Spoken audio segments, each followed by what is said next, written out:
Hello friends, income tax के cases की series में आज जो हम केस डिस्कस करेंगे वो बोगस परचेजेस की एडिशन को लेकर के है। जब कभी भी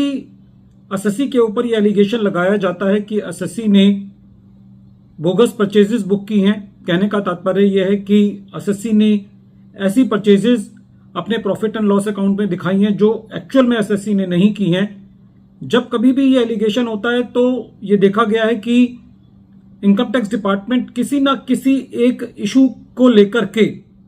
एसएससी का एडिशन कर देते हैं और जो कुछ भी एविडेंसेस एसएससी ने अपनी असेसमेंट प्रोसीडिंग्स में दिए होते हैं उनको बिल्कुल भी कंसीडर नहीं किया जाता और खाली एक या दो इश्यूज को लेकर के सारे के सारे एडिशंस, सारे के सारे अमाउंट का एडिशन कर दिया जाता है। प्रेजेंट केस में कोलकाता आईटीएटी की बी बेंच के सामने यह इशू था कि क्या खाली इस वजह से कि असेसिंग ऑफिसर ने जब पार्टीज को नोटिस भेजा तो वो उस प्लेस पर नहीं थे, वहां पे कोई बिजनेस एक्टिविटी नहीं थी, खाली इस वजह से एसएससी का एडिशन सारे अमाउंट का सेक्शन 69 में सी में किया जा सकता है और स्पेशली ऐसे केस में जहां पर एसएससी ने अपनी ट्रांजैक्शंस को सब्सटेंशिएट करने के लिए सारे एविडेंसेस सबमिट किए हों। यही इशू कोलकाता आईटीएटी के सामने एक case assistant commissioner of income tax versus Swan Sukha jewellers private limited के केस में आया और यह case 123 ITR tribunal short note 62 पर रिपोर्ट हुआ। इस केस का जजमेंट 17 मार्च 2025 को आया। प्रेजेंट केस 1819 से रिलेटेड है। प्रेजेंट केस के अंदर एसएससी को सेक्शन 148 का नोटिस इशू किया गया और इस नोटिस को इशू करने का जो आधार था वो ये था कि असेसिंग ऑफिसर के पास इन्वेस्टिगेशन विंग से ये इंफॉर्मेशन आई थी कि एसएससी ने दो पार्टी से फेक परचेजेस बुक की हैं। जब एसएससी को ये नोटिस इशू किया गया, एसएससी ने अपने इनकम टैक्स की रिटर्न फाइल की और ड्यूरिंग द असेसमेंट प्रोसीडिंग्स जब असेसिंग ऑफिसर ने इंक्वायरी की तो असेसिंग ऑफिसर ने यह पाया कि जो दो सप्लायर्स थे उनकी प्रीमाइसेस बंद हैं और वहां पर कोई बिजनेस एक्टिविटी नहीं है। एसएससी ने during the assessment proceedings movement of the stock को प्रूव किया था, स्टॉक रजिस्टर दिया था, कंफर्मेशंस अवेलेबल कराई थी, अपनी बैंक स्टेटमेंट्स दी थी, जिससे यह साबित होता था कि एसएससी की ट्रांजैक्शंस बोगस नहीं है। लेकिन असेसिंग ऑफिसर ने खाली इस बिना पर कि जब इंक्वायरी की गई तो वो पार्टीज अपने प्लेस पर नहीं पाई गई और कोई बिजनेस एक्टिविटी वहां नहीं मिली, खाली इस चीज को आधार लेते हुए एसएससी का एडिशन कर दिया। जब ये मैटर सीआईटी अपील के पास पहुंचा तो सीआईटी अपील ने कहीं ना कहीं ये तो माना कि जब तक एसएससी की सेल को कंसीडर नहीं किया जाता या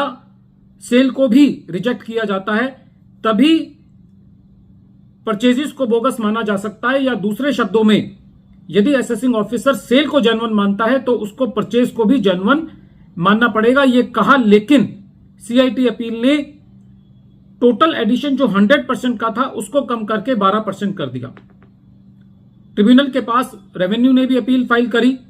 और एसएससी ने भी क्रॉस ऑब्जेक्शंस फाइल किए। एसएससी ने अपने क्रॉस ऑब्जेक्शंस में रीओपनिंग को चैलेंज किया। जब यह मैटर ट्रिब्यूनल ने सुना तो ट्रिब्यूनल का यह कहना था कि प्रेजेंट केस के अंदर इस फैक्ट में कोई दोराय नहीं है कि एसएससी एक बहुत बड़ा ज्वेलर है। एसएससी ने अपना स्टॉक टैली कराया है और अपना स्टॉक रजिस्टर प्रोड्यूस किया है, सारी पेमेंट्स बैंकिंग चैनल के थ्रू हुई हैं। और जो सबसे महत्वपूर्ण बात है वो ये है कि कहीं पे भी रेवेन्यू ने इस बात को एलिज नहीं किया कि एसएससी ने परचेजेस करने से पहले अपनी बुक्स के अंदर किसी तरीके का कोई कैश इंट्रोड्यूस किया है। ट्रिब्यूनल का यह कहना था कि प्रेजेंट केस में जो इनकम टैक्स डिपार्टमेंट है या जीएसटी डिपार्टमेंट है उसने कहीं पे भी जो सेल्स की फिगर है उसको चैलेंज नहीं किया है और जो सेलर्स हैं